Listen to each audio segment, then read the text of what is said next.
It is always desirable to be wise. It is good to be wise and to be with the wise. Napakalaking bagay na tayo po'y nakakapag-imbak, nakakaipon ng karunungan at kung paano natin ito gagamitin sa buhay. At mahalaga rin na tayo'y naliligid at may nakakasama tayong mga marurunong. How does the Bible describe a wise person? It's important to know yourself and others by the standards of the Bible. Ang ating pong pag-aaral ngayon, pinamagatan nating 10 marks of a wise person. 10 pagkakakilanlan sa isang taong maalam, marunong, at marunong gumamit ng alam sa ikatutuwid ng buhay. Our God, we thank you for this beautiful day. We thank you, Lord, that you are our God, our Savior, our Sustainer. We thank you that you give us our needs. Salamat, Panginoon, sa pahiram mong buhay pa. At salamat po sa karunungang patuloy mo idinadagdag sa amin. Linisin niyo po kami, Panginoon. Patawarin kami sa aming mga pagkakasala. Punuan niyo nawa ang aming mga kakulangan. At ngayon ay bigyan niyo po kami ng karagdagang karunungan. Buksan niyo po ang aming isip, ang aming tainga, ang aming mga mata, at nang matanggap namin ang mga dapat tanggapin. Give us discernment, Father, so that we may be able to know your truth and that we may reject that which doesn't come from you. Teach us, lead us, be the speaker, O God. We ask you to bless your people, to walk in our midst, to sit on your throne of power, and dispense wisdom and blessing to us. In the name of Jesus our Lord, our teacher, we pray. Amen. 10 marks of a wise person.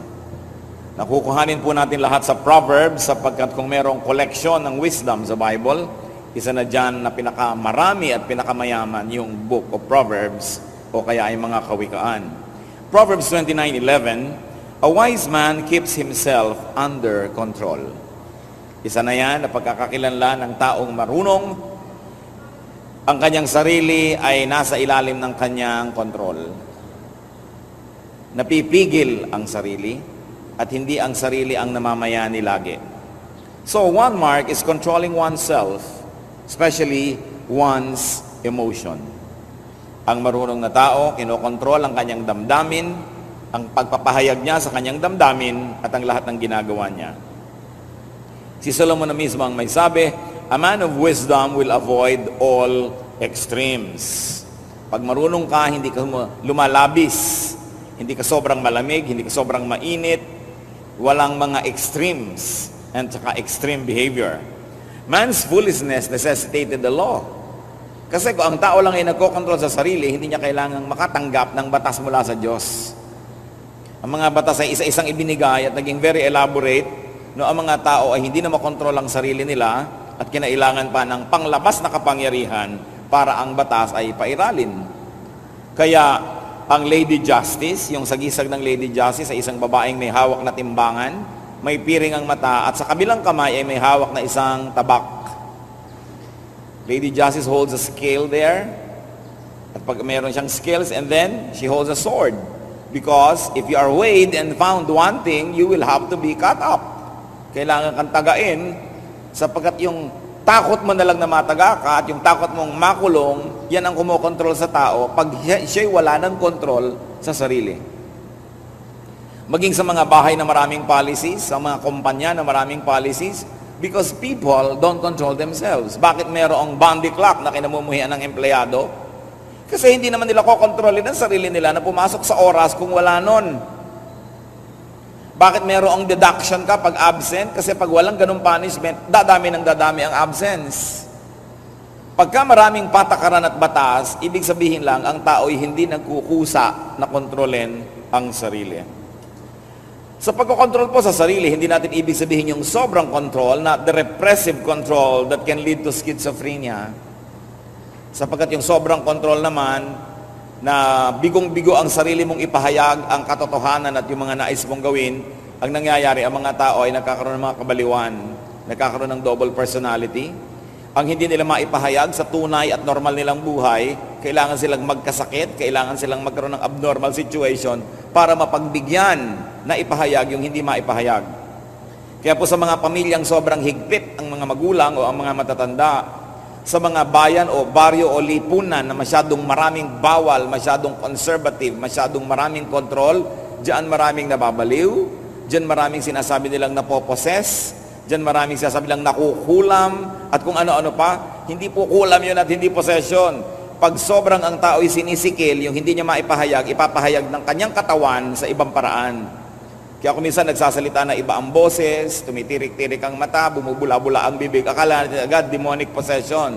Most of the time, those are just people who have repressed feelings. Mga hindi ba ipahayag na damdamin. At hindi po ang pagpipigil nun ang pinag-uusapan natin.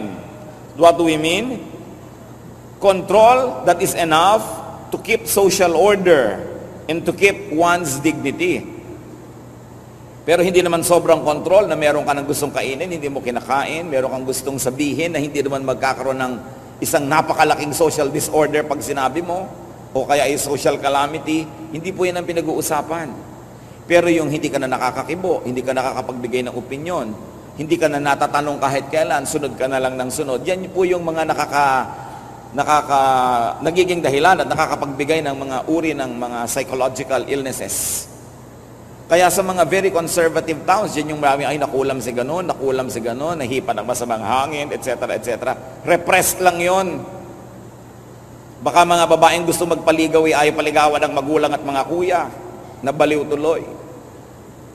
Mga dabdaming di ba ibulalas at di maipahayag. Isa po sa magaganda nating gift sa ating kapwa ay hayaan sila mag-express. Sapagkat naiipon yan sa loob, yung pressure cooker man kailangang sumingaw. Sapagkat pag hindi nakakasingaw ay sasabog. Akala ng mga sobrang disiplinaryan, merong social order at may orderliness sa kanilang tahanan, sa kanilang organisasyon ko ang lahat ay hindi na kumikibo. Pero may panahon din na sasabog yon. So, well-timed expression is good, but a man of wisdom will control himself and his emotion so that he doesn't go to the extreme. Isa po yan na pagkakakilanlan ng taong marunong may control sa sarili. Proverbs 12:16, a prudent man overlooks an insult. Another standard by which wisdom might be gauged. Ang tao daw pong mahusay, marunong, mapag-isip, ay maraming pinapalampas, maging mga ituturing na pag-insulto o paglapastangan sa kanya. So, another mark of wisdom is staying calm when offended. Pagka po tayo ay na-offend, kung minsan ang feeling natin tayo nabastos, nalapastangan, papaano tayo sumasagot? How do we react? What are the usual foolish reactions? One is to prove who you are. Kung na-insulto ka, na-offend ka, kaya mo yung tao ng insulto sa'yo, ilalabas mo lahat ang iyong armas at wawasakin mo siya. Lalo't kung mas mataas ang iyong posisyon sa lipunan, o kaya sa kayamanan, o sa kapangyarihan. That's a foolish reaction. Another is to pick a fight. Na-insulto ng konti, mga hamon na ng babag, saksakan, patayan, barilan, ubusan ng lahi. A foolish reaction is to take a bloody and a messy revenge. Remember though that staying calm doesn't mean not correcting the wrong. It doesn't mean allowing yourself to be the offender's punching bag. Yun pong pagiging mahinahon ay hindi ibig sabihin tatanggapin nyo ang lahat ng ibinabato sa inyo nang wala man lang kayong katutul-tutol, at hindi ibig sabihin na tatanggapin nyo lahat ang mga panglalapastangan. Subalit kung itutuwid nyo man yun at gagawa man kayo ng paraan na iyan na itama, ay ginagawa sa isang mahinahon na paraan. Because wise people stay calm, they keep calm, and especially they keep themselves under control while addressing an offense. Hindi ibig sabihin na godly ka, tinanggap mo na rin, di ka na rin kumibo. Kasi dapat ang liko ay tinutuwid, ang madilim nililiwanagan, ang marumi nililinis. And one approach of wise people to offense is they say, it's not really me who's the problem, but you. Halimbawa, nabastos ka, alam mo naman wala kang ginawang mali, pwede mong sabihin, hindi naman ako bastusin, talagang bastos lang siya. So siya ang may problema at hindi ko siya papatulan. Ang isa pong sukatan ng kadakilaan ng pagkatao ay yung pagpili ng pinapatulan. Kung lahat ay pinapatulan natin, ibig sabihin ay kasimbaba din tayo nung nais nating patulan. At ang problema sa nakikitablay, you want to get even, you have to go down to the level of your opponent. So even transcontinental trains don't stop at every station. Even major airplanes don't land in every airport. So kung tayo po ay may nararating na taas at antas ng karunungan, namimili na tayo ng pinapatulan at dapat pakonti ng pakonti iyon. Proverbs 10:19, he who holds his tongue is wise. Yung marunong magtimpi ng pagsasalita, at sabi ng iba, yung kinakagat ang dila para huwag na lang magsalita pa ito, ay isang uri ng karunungan.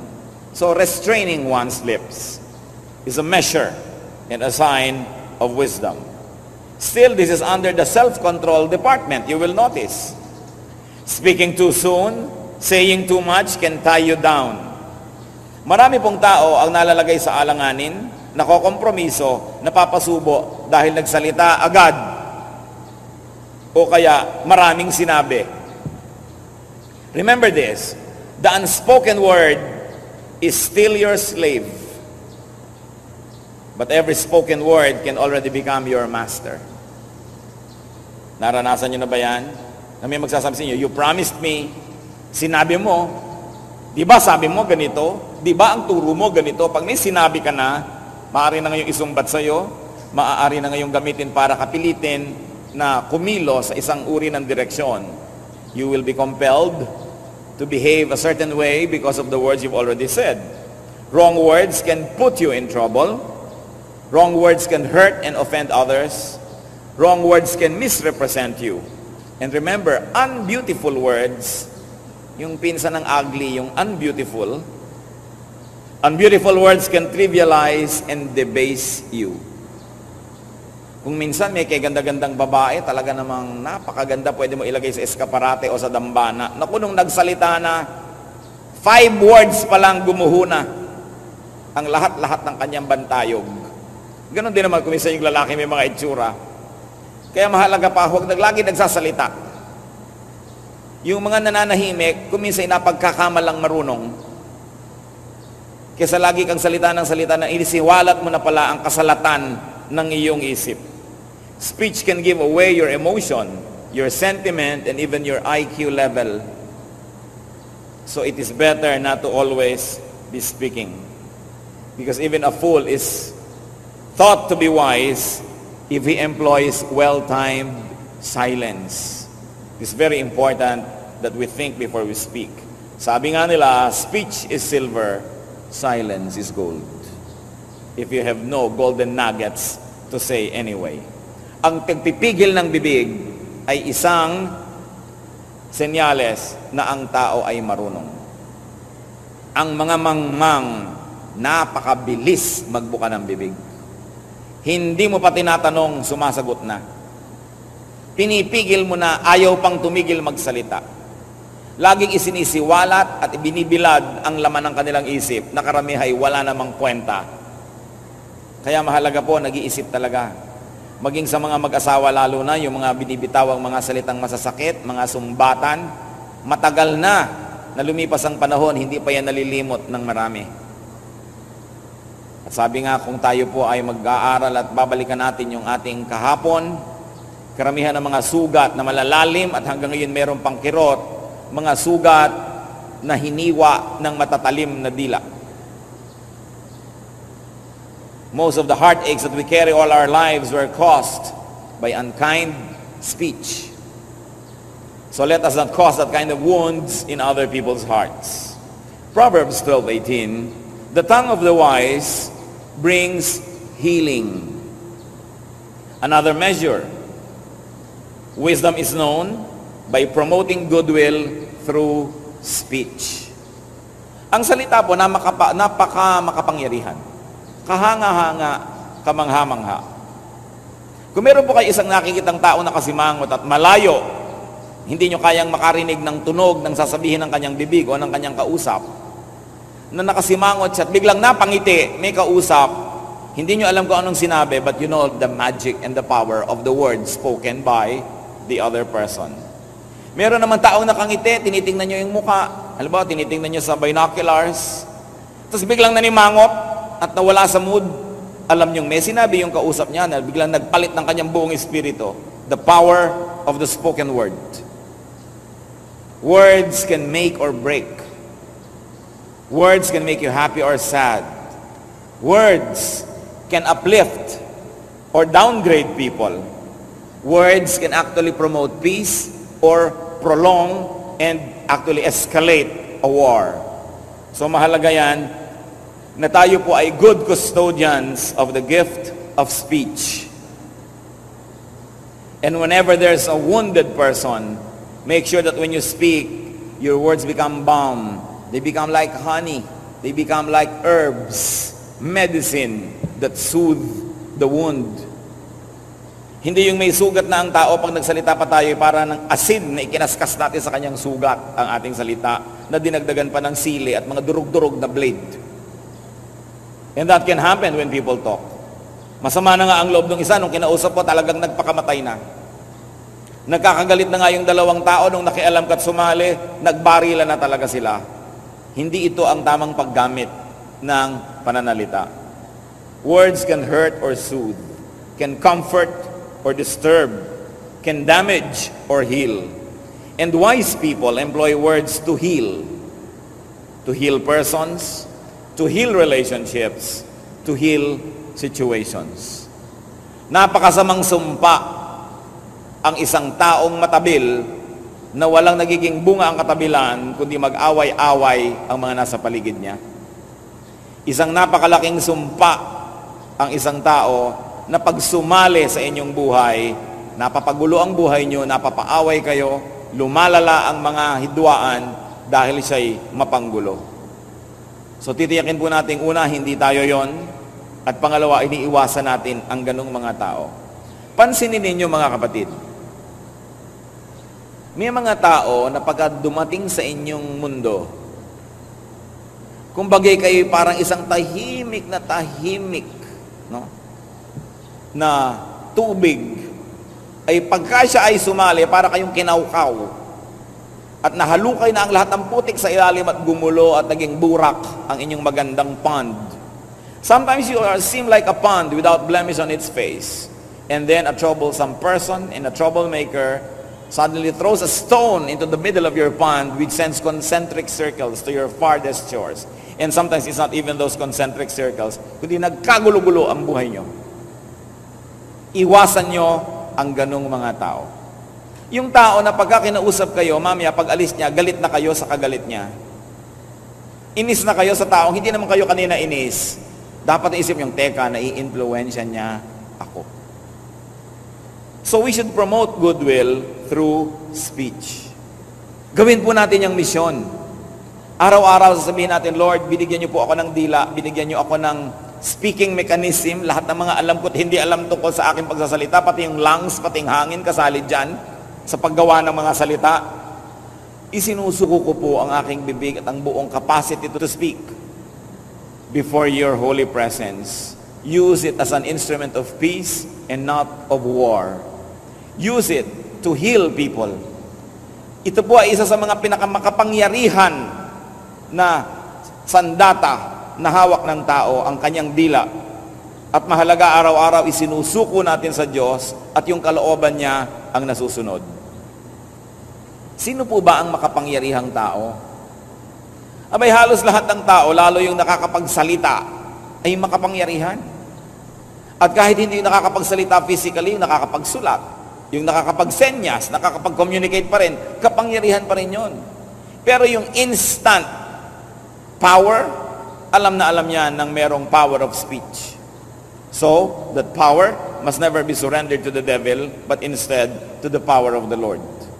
Let's review our speech, the way we talk, and the causes and the roots, the results of our speaking. Proverbs 14, verse 16. A wise man fears the Lord and shuns evil. So another mark of wisdom is fearing God and therefore avoiding evil. Dinagdag ko lang yung therefore. Fearing God and avoiding evil. Meaning, fearing God, therefore, you fear God pala, then you must avoid evil. So fear the Lord, and therefore, you don't have to fear Satan. Because if God is with us, who can be against us? Ang atin pong karunungan ay maaari ring sukatin, tingnan lang kung ano ang ating kinatatakutan o kung sino. So when we fear God, and we fear God enough, that means we uproot evil in our lives, then we don't have to fear Satan at all. So fear God to the point of uprooting and avoiding evil.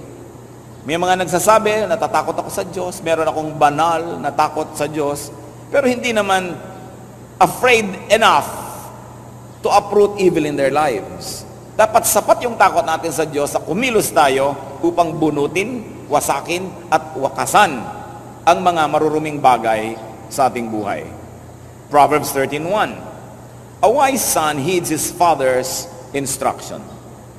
Of course, masyadong makalalaki ang kultura ng Israel. Kasama din dapat dito yung a wise son heed his mother's instruction, or a wise daughter heeds his father's or mother's instruction. Lagi lang kasi sa Bible, example, mga lalaki, dahil sobrang nakakiling sa kultura ng lalaki ang kultura ng Israel. Pero yan ay symbolic of all humanity, and that should be the reading. So another and very important sign of wisdom is accepting parental guidance. Knowing that your parents, very generally speaking, are good to you. That parents are more experienced and well-intentioned.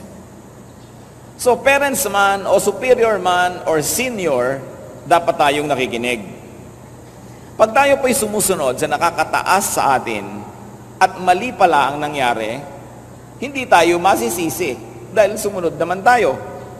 Liban na lang kung life and death yung kamalian na wala na magkakasisihan dahil namatay na kayo sa kamalian na yon. So hindi na pinag-uusapan. Yung mga kamalian lang tulad ng ikaw ay amo, may driver ka. Sinabi mo kay driver, pupunta tayo sa ganon, at bigla mong nasabing, o lumiko ka dyan, kumanan, at hindi iniliko ni driver. Ba't ka mo hindi iniliko? Kasi po may ibang mas maganda akong alam na daan. Pag nagkamali ka ngayon, ang mapupuntahan mo at isang pagkakamali, lagot ka. Kasi hindi mo siya sinunod. Pero kung sinabi niya, lumiko ka dyan, at lumiko ka nga, at mali pala, sasabihin lang niya, ay, mali pala, o balik, hindi ka mapapagalitan. Sabi ko, liban na lang sa mga life and death situation, ang pangit pala yung pinapapunta sa'yo, siyempre hindi ka dapat sumunod. Pero yung sa maraming mga bagay na hindi naman napapanganib ang iyong kaligtasan o buhay, obey your superior. Because if your superior is wrong, he will not use his power against you. But if you are wrong and you disobey, you can expect the powers of heaven coming crashing down upon you. So dapat kahit mas marunong ka sa tingin mo doon sa nakakataas sa'yo, marunong kang sumunod. Dahil siya ang may kapangyarihan over you. And very especially children. Parents, maliban na lang that they are abnormal at siguro 0.001% lang yun. Parents love you. Parents are only after your welfare. So whether you understand them or not, obey. Unless it is obvious that your obedience will lead to your personal disaster and that there's no doubt that it would lead to that, then you may not. Because then you will submit yourself to higher authority who is God. Meron kong laging nagsasabi, di ba dapat tayo sumusunod sa authority? Di ba we are to obey authority, sabi ng Bible? Ang tanong ko, kung ang inyong head of state ay si Hitler, will you obey? Bakit ang mga komadrona sa Egypto, ang may authority, yung Pharaoh, sabi ng Pharaoh, pag may mga nanganak kayong kababayan ng mga Hudyo, patayin nyo ang mga lalaking bata. Dahil natatakot ang Pharaoh, dumadami na yung mga lalaking Hebrews. So, hindi sila sinunod ng komadrona. Hindi sumunod sa authority ang komadrona. Dahil mali ang authority. Anong ginawa ng Diyos? Pinagpala ang mga komadrona ng ito. Siguro mga old maid, dahil ang sabi sa Bible, binigyan ng kanyang asawa at pamilya ng Diyos. Si Rahab, meron siyang sariling bayan, meron siyang sariling hari. At nung pinasok ng mga anak ng Diyos ang kanilang bayan, ang mga espiya, itinago ni Rahab, mga kalaban ng kanyang bayan, kalaban ng kanyang hari. Pero anong nangyari kay Rahab? Pinagpala siya ng Diyos. sabi ko sa inyo, hindi lang kayo kukuha ng isang verse at sasabihin nyo, obey authority, na kahit na isang halimaw ang authority, obey ka ba ng obey? Kahit na peke ang authority, obey ka ng obey. Kailangan tinitingnan mo yung higher truth, yung higher calling of God's reason. Because the Bible is full of examples when in disobedience to authority actually led to blessings. When the authority has no moral mandate, when the authority is not supposed to be there, o nagpapagawa ng mali, you must withdraw your obedience because your obedience must be given to the higher authority, and that is the essence of God's teachings. Pinipili ang authority sinusundan. Huwag nating paluktutin at maliin ang scripture at huwag nating inipitin ang application para lang sa mga personal na interes ng mga makapangyarihan. Siyempre, ang mga makapangyarihan natin sila sabi, obey authority, kasi pang-blackmail nila yan sa mga taong naniniwala sa Biblia. But don't get only one verse. Read the whole Bible. And you will find that true authority comes from God, that true authority is truthful, that true authority is legitimate. Because if those standards are not met, then authority is not genuine and you may not obey.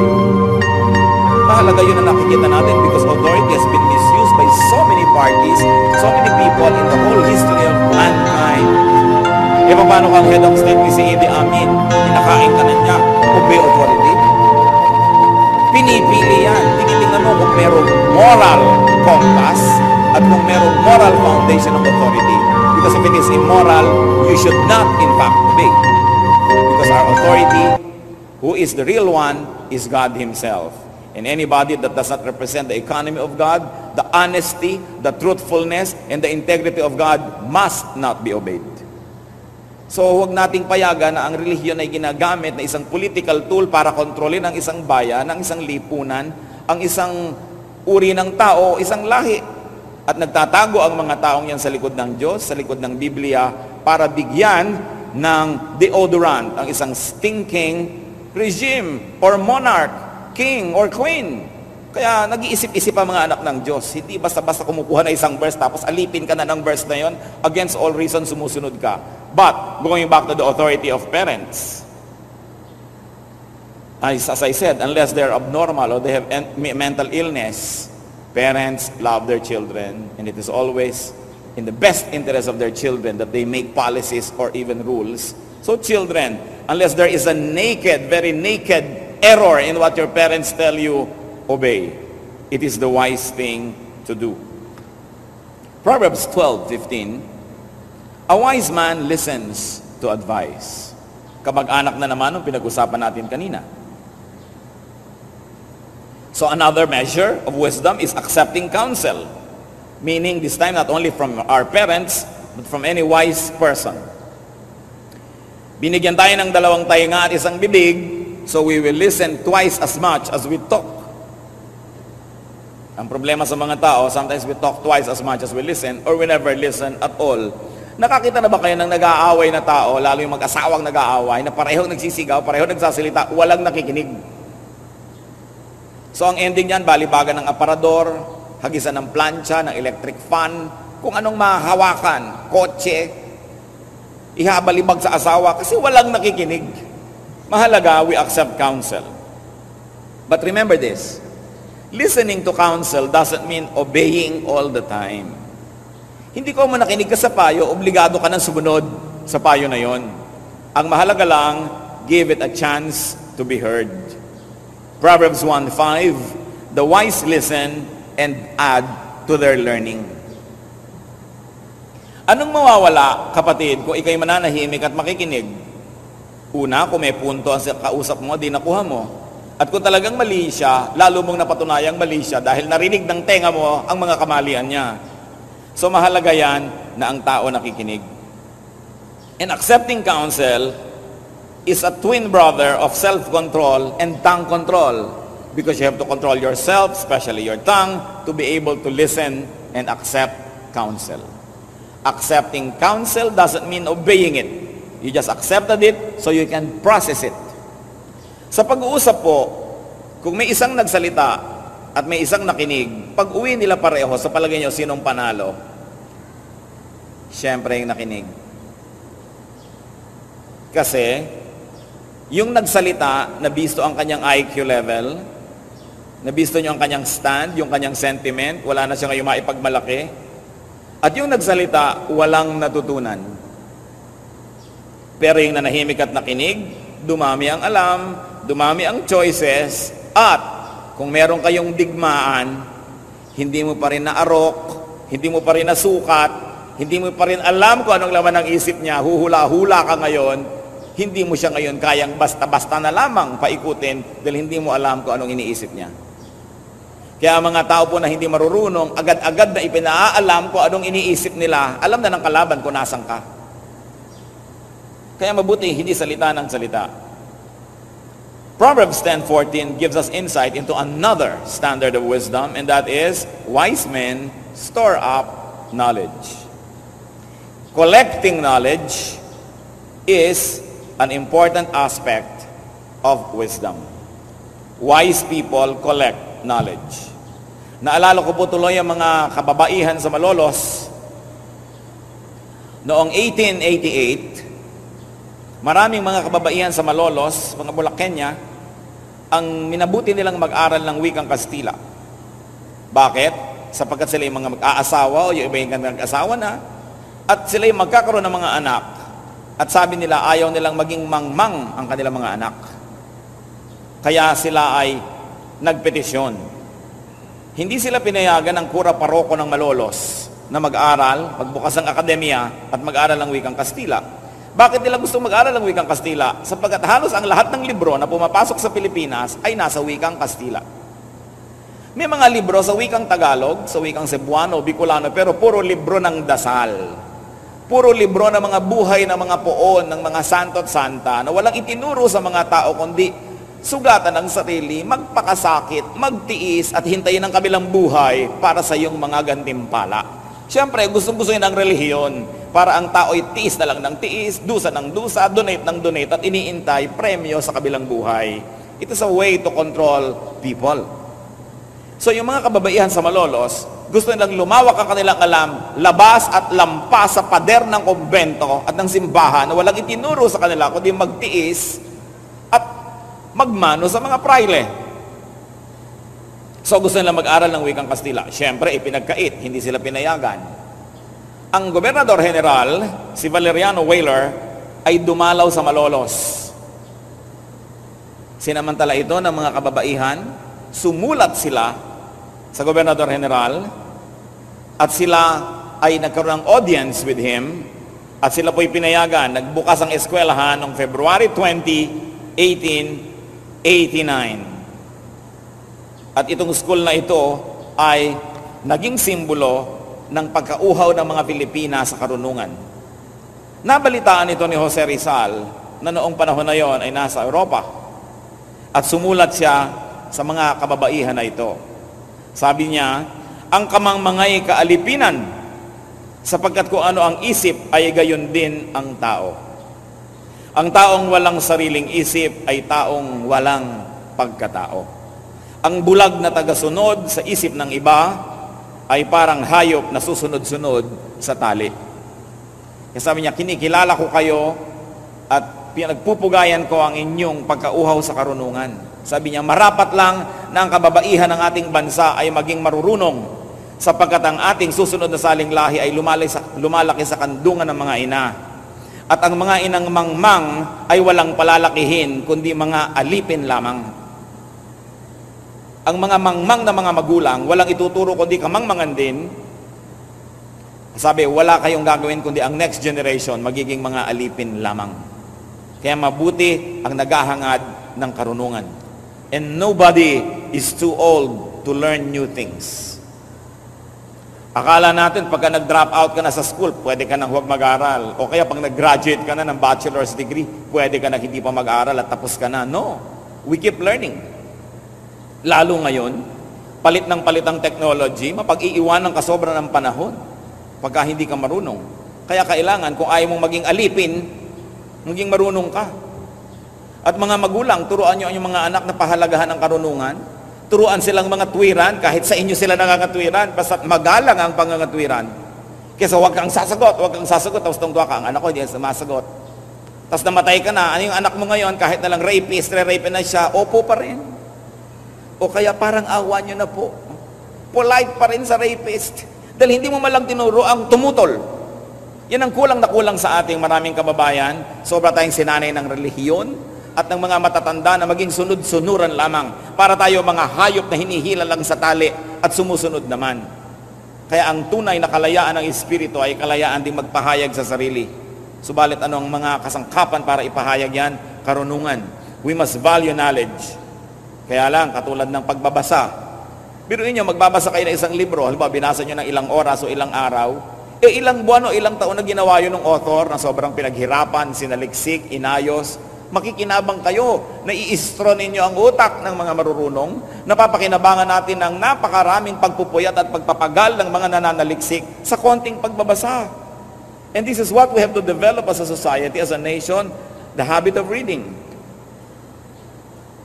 Kaya pag nakakita ka ng mga tao na nasa eroplano o nasa barko o magkakatabi kahit saan, pag nakita mong nahiling magbasa, usually hindi Pilipino yon.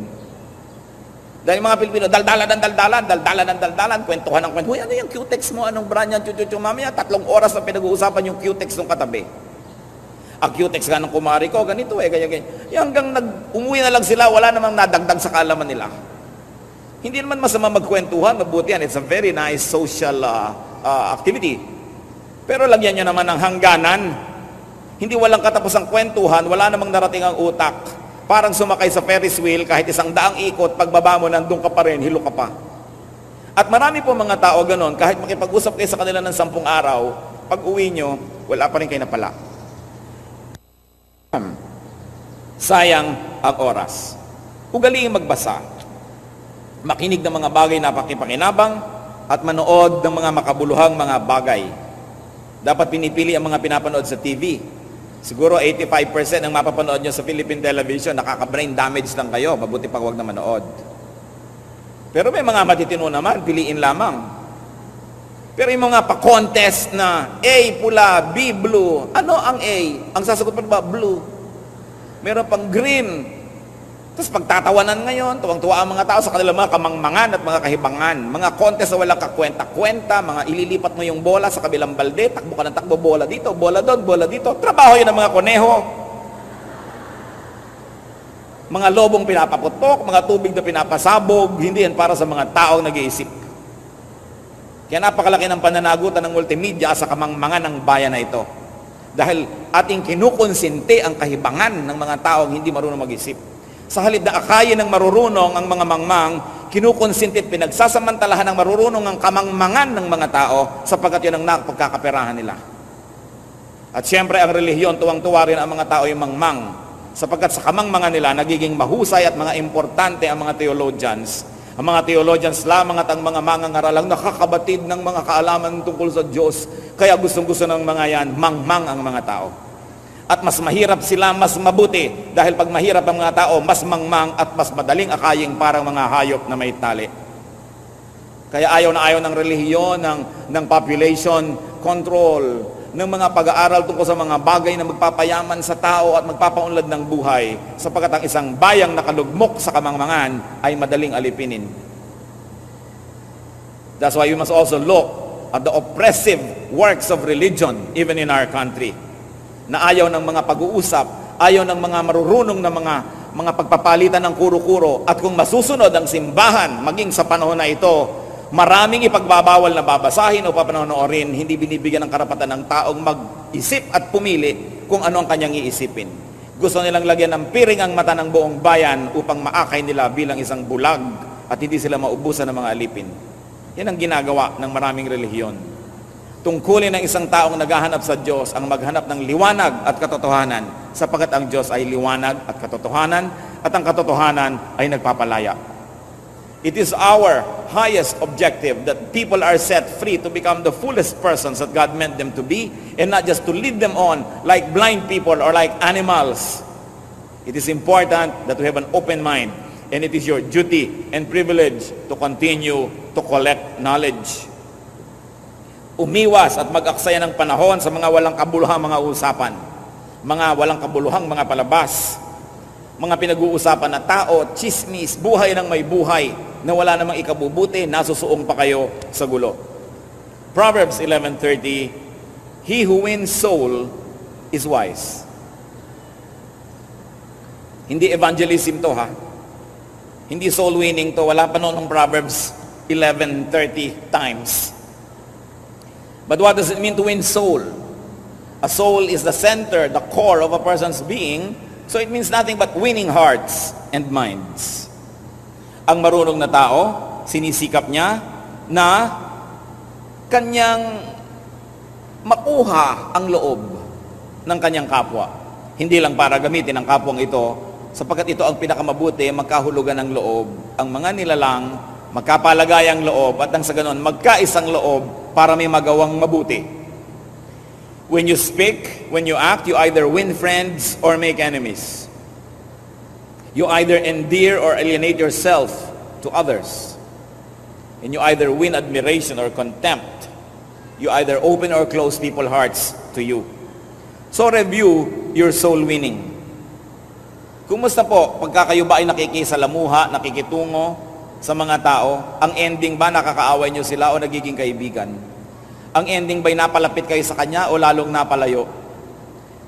Meron kasi mga tao sa talim ng dila at sa bagsik ng mga pananalita, tuwing na lamang may nakakasalamuha, ang nagiging wakas, ayaw sa kanila. Kaya dapat i-review natin dito, am I winning souls? Sabi kasi, he who wins souls is wise. Why? Because a person who doesn't like you can use all of his energy against you. But a person who likes you can use his energy to help you. And don't you like that? Life is a matter of helping, of receiving help and giving it. Walang taong nagkaroon ng malaking tagumpay na solo lang niya itong nakamtan. Lagi natin kailangan ng tulong ng iba para merong nangyari sa buhay natin. At ito isang katotohanan, ang tinutulungan natin ay yung taong gusto natin. So hindi ba naman napakabuting hangarin na magustuhan ka ng iyong kapwa? Hindi yung nainis sa'yo, pinagmamalaki mo pa that you are brutally frank, na tuwing darating ka na lang, ino-oppress mo ang lahat ng tao dahil sobra kang coercive, sobra kang oppressive, o kaya kinokontrol mo ang lahat, lagi ka na lang amo, kaya tamad-tamad mo, lagi ka na lang boss, walang makakagusto sa'yo, iiwasan ka. But a wise person wins souls. Finally, for today, Proverbs 14, verse 3. The wisdom of the prudent is to give thought to their ways. So, looking ahead to see what is coming is a mark of wisdom. Looking ahead to see the inevitable result of your words or deeds. Therefore, considering, reviewing, and examining your ways and style of doing things.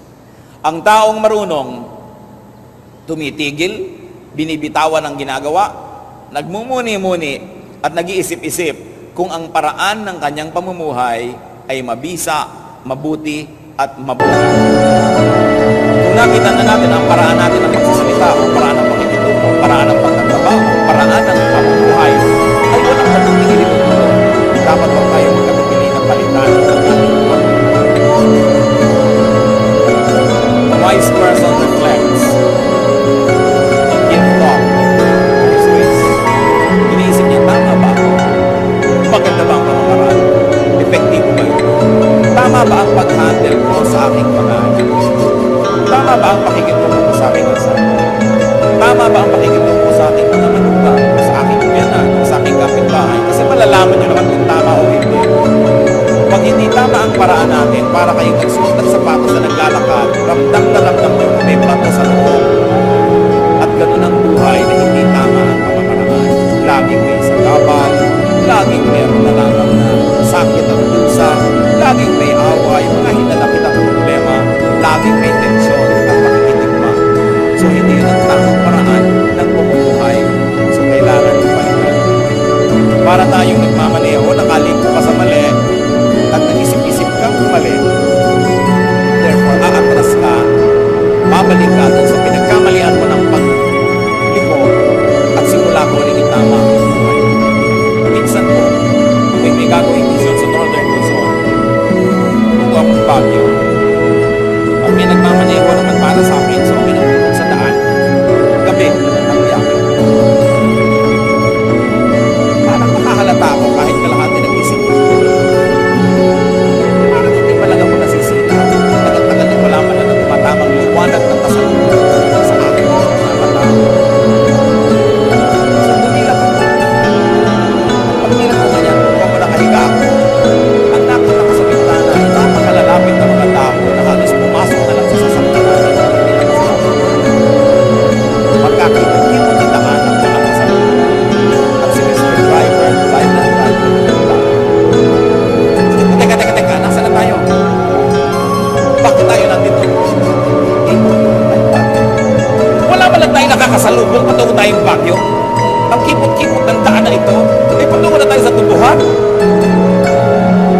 taong pinagtagalan. Wala na silang ginawang nagtagumpay, hindi na nakahalata na dapat silang tumigil, mag-isip-isip at tumatras because somewhere along the way, they made the wrong turn. It is important to give up to your ways. We must be result-oriented. And if it's not bringing us good results, then change ways. So be wise. It's important to be wise. Proverbs 8:33, listen to instruction and be wise. And be with the wise. Proverbs 13:20, he who walks with the wise grows wise. Proverbs 8:33 po yung listen to instruction and be wise. So dapat tayo nakikinig at makibarkada tayo sa marurunong. Kung papatulan naman nila tayong kabarkadahin, dapat naman kasi meron din tayong iniaalok na karunungan sa kanila para tayo patulan and bless the wise. Pag nakakita kayo ng wise person, i-bless nyo. Turuan nyo, tulungan, sapagkat yan ay regalo ng mundo, ng Diyos sa sangkatauhan. Wise people are God's gift to humanity. Proverbs 8.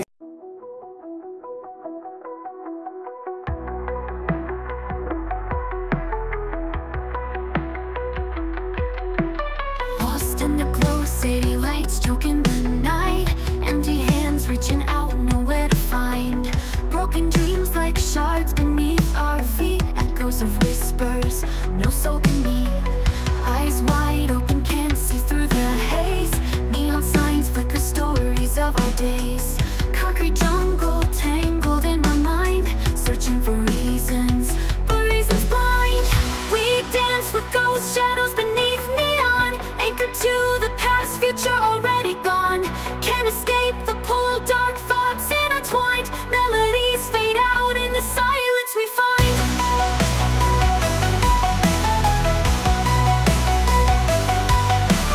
Rain falls hard, washing away our sins. Memory fragments, where do we begin? Lost connections, voices faintly call. Caught in the current, fearing the fall. Haunted beats pulse through shattered cries. Lonely hearts beat in unison lies. Sith scream louder, drowning out the pain. Female vocals high, whispers in the rain. We dance with ghost shadows beneath neon, anchored to the past, future already gone. Can't escape the pull, dark thoughts intertwined. Melodies fade out in the silence we find.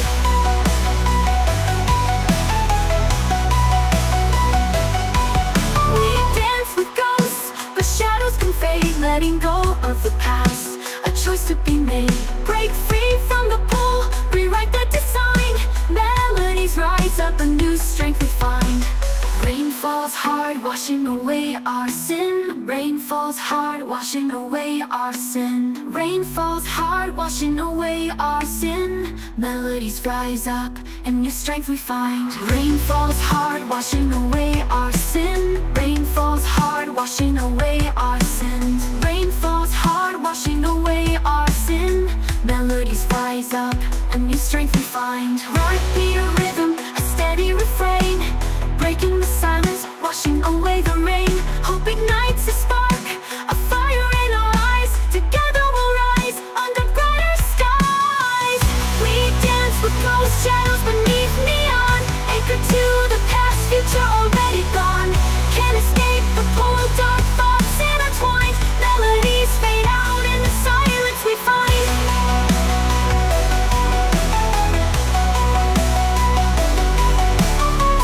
Paints the building streaks of gold, a chance to break free, a story untold.